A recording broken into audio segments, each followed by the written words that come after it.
El Gobierno de España exige que se cumpla la ley internacional y que se respete el derecho de nuestros ciudadanos a navegar por el Mediterráneo en condiciones de seguridad. Spanyol resmi menyusul langkah Italia dengan mengirim kapal perang untuk melindungi armada kemanusiaan Global Sumut Flotilla yang tengah berlayar menuju jalur Gaza.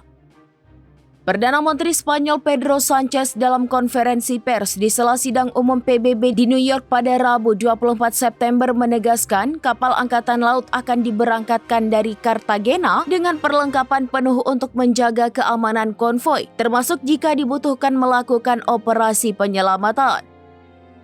Langkah ini diambil menyusul serangan 12 drone terhadap kapal-kapal flotila di perairan internasional sekitar 56 km dari Pulau Gavdos, Yunani.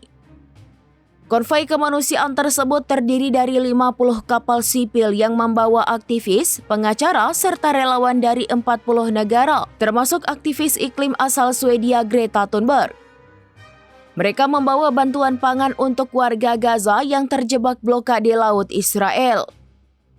Thunberg mengungkapkan kepada Reuters drone terus mengintai armada setiap malam.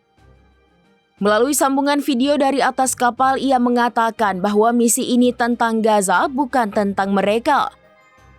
Resiko yang mereka hadapi tak sebanding dengan resiko harian rakyat Palestina. Israel sendiri menuduh armada itu memberi dukungan terselubung kepada Hamas, namun hingga kini tidak memberikan komentar terkait serangan drone tersebut. Sejak perang pecah usai serangan Hamas pada 7 Oktober 2023 yang menewaskan 1.200 orang dan menyandera 251 lainnya, Israel terus menggempur Gaza.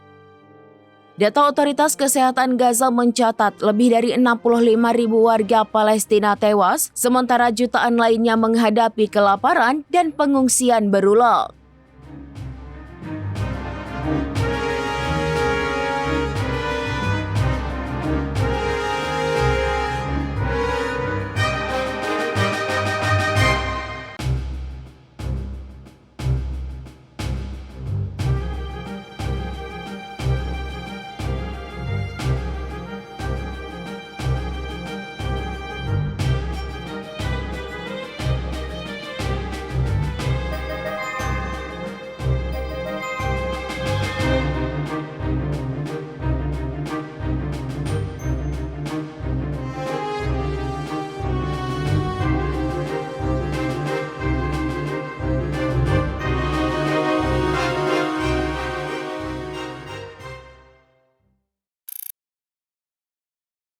Download Tribun X sekarang, menghadirkan lokal menjadi Indonesia.